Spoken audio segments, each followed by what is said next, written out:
Hello. Before you watch this video, I just want you to bear in mind that I was not having a good day yesterday. And so many times, we're all smiles and everything on the camera, but yesterday was very real for me. Well, the last 2 weeks have been very, very real. And so just bear that in mind. I wasn't my usual jovial self. But anyway, without further ado, the good, the bad, and the ugly. What would prompt a person to get up before daylight and come and sit in a parking lot until 8 o'clock and watch the sunrise? Well, I'm getting tested for COVID-19. I'm not really sick, but I have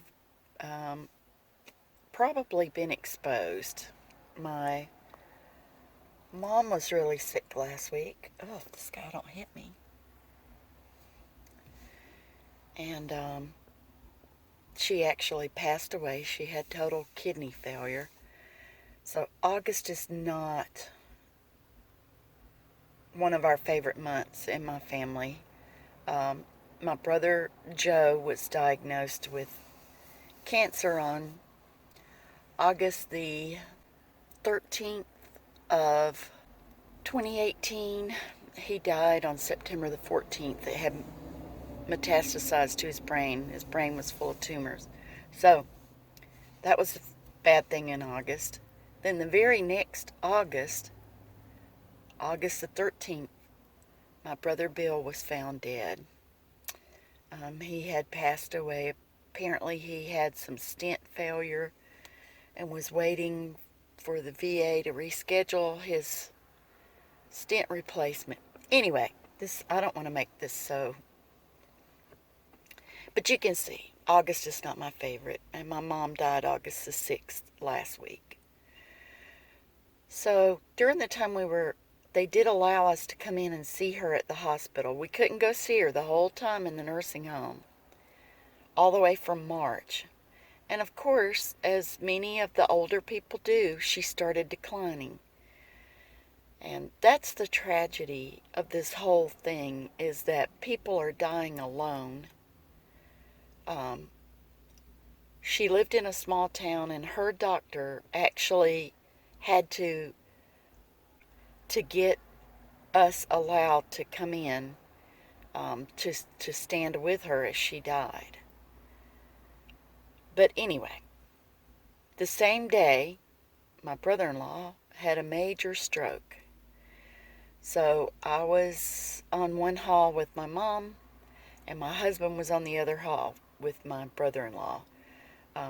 We had both carried him out to the car because in that little small town they're from, it would take about 40 minutes for an ambulance to get there, and we decided we could get him there quicker. Then he tested positive for COVID-19. And of course I had leaned all over him putting his seatbelt on, and my husband had physically carried him in his arms. So I called my doctor. He said, well, you can just wait and see if you have any symptoms. But since I keep my grandchildren sometime, I really wanted to be tested. So here I am, getting tested, hoping for good news. Since that time, my brother-in-law has tested negative twice. So either the first one was a false positive, or he was at the end of his cycle with it. So either way, I'm really hoping for a negative.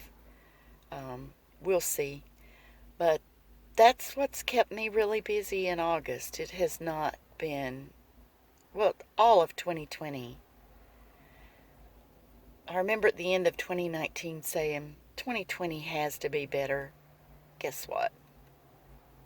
It wasn't. But trying to think positively. So hopefully this will be negative, and then I don't have to worry about all those people that I was around while I was down there in South Alabama and at the graveside service and all that. We did try to social distance and wear masks, but at that graveside service at 98 degrees, 2 o'clock in the afternoon, we could not wear our mask the whole time. So, just hoping for a positive today. Send some positive thoughts this way, and I'll let you know what happens. Guys, I'm negative. Do not have COVID-19, and I am so thankful. I wasn't sick, but I was just afraid to be around anybody until I knew for sure. And I'm fortunate to live close to one of the quick testing areas. And since I had been exposed, they did the test. Didn't even have to have a doctor's referral. So, anyway, hoping things are going to start improving soon. We'll see. 2020 has been a very special year so far, I think, for a lot of us. Talk to you later. Bye.